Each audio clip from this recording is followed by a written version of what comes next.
Christopher. We are doing a book this week about Pumpkin Jack. And I think he was a jack-o'-lantern. It looks like he's a little bit droopy now.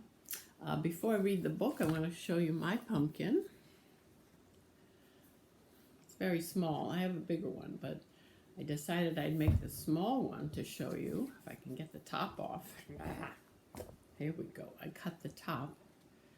And I don't know if you and Mom or Dad have done this yet, but there's lots of strings and seeds inside the pumpkin. So we're going to read about that in the book, and then we're going to do some projects with our pumpkin seeds. So I hope maybe you have that at home so we can do some projects together. All right, this is a story of Pumpkin Jack.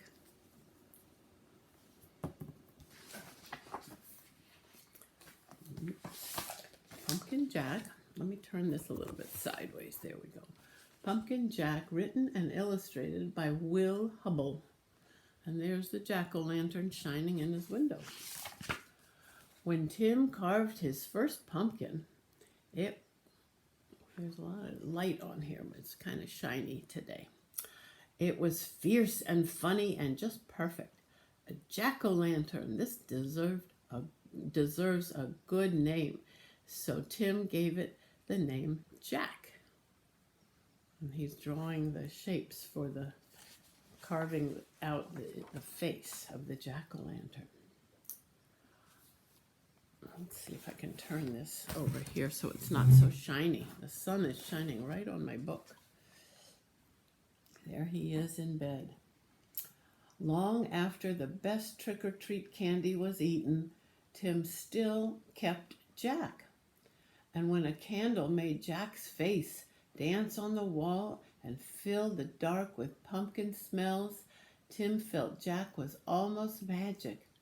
And too soon the spell was broken. Look at that. The shape of the jack-o'-lantern was shining on his wall, and you could see the face. This pumpkin is beginning to rot, said Mom. It's time to throw it out. Tim knew it was useless to argue with Mom, so he carried Jack out to the garden, which was filled with brown ghosts of last summer's plants.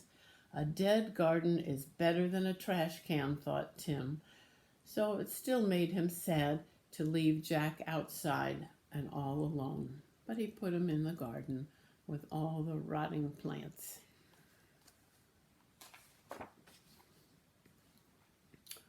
Whenever chores or play brought Tim to the garden, he looked at Jack. Every time Jack was different. He became all wrinkled, and his fierce smile began to look silly. That's silly. Ooh, look at that one. Really yucky. Mold spread over Jack's bright orange skin. As the days turned colder, Jack grew flatter. Ooh, mush. That's what happens when they get rotten out in the yard, in the garden. Oh, now it's winter. Winter began, and soon Jack was hidden beneath the snow, and Tim forgot all about him. The cold, heavy jacket days came, and snowmen, and sliding days, and indoor days, and Thanksgiving, and Christmas, and Valentine's Day. When all these days had passed, and the March winds melted the snow, Tim found Jack again. There he is. Oh, all mush. Look at that. There wasn't much left, just a faded and crumpled pumpkin, a stem, and a few seeds. Jack's Halloween magic was a distant memory now, so Tim scraped a thin blanket of earth over the last bits of his pumpkin. Goodbye, Jack, he whispered. So he kind of buried him like he was dead. Uh-oh, when spring turned barefoot warm, a tiny sprout appeared where Jack had been. Tim found it, and he guessed what it was. That was the pumpkin seeds from Jack starting to grow again.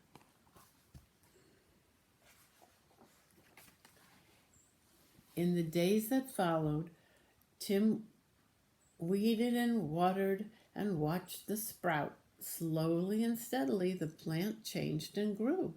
It branched and spread a web of vines over the ground, but no pumpkin appeared.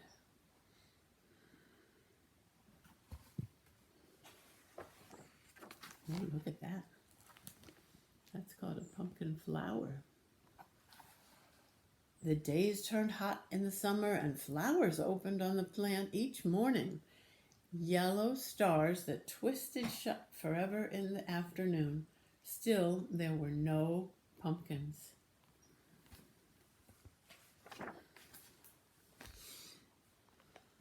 Finally, Tim found a little green ball. I don't know if you can see it right over here.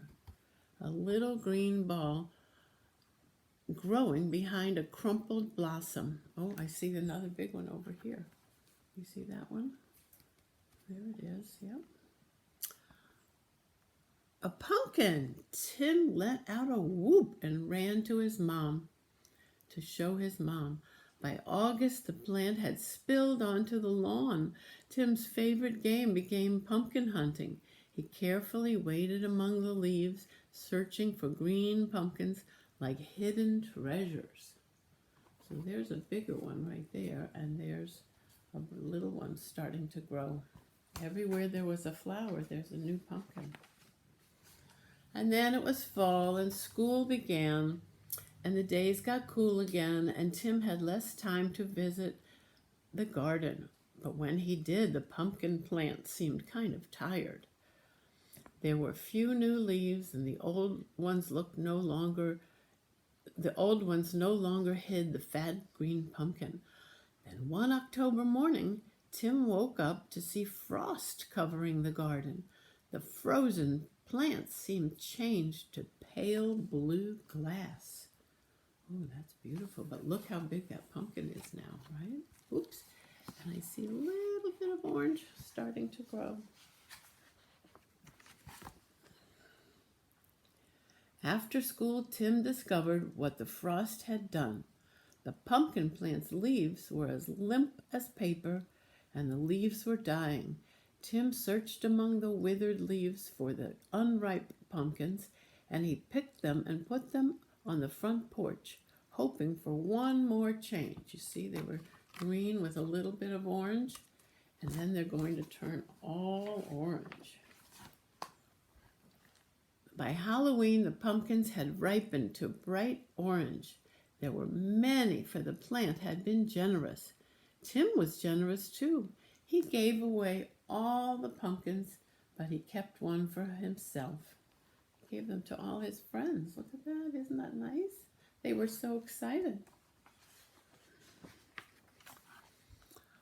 From jack-o'-lantern to seed to pumpkin again, the circle was almost complete.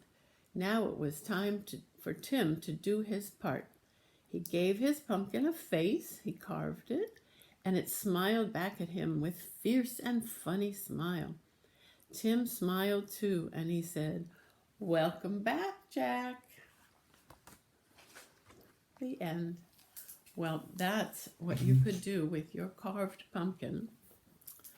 I have this one. Maybe we'll carve it together, but we do need to scoop out the strings and the seeds, and then we'll decide on some shapes. I know you probably did that already for Halloween, but we have some other projects, and I'll see you later.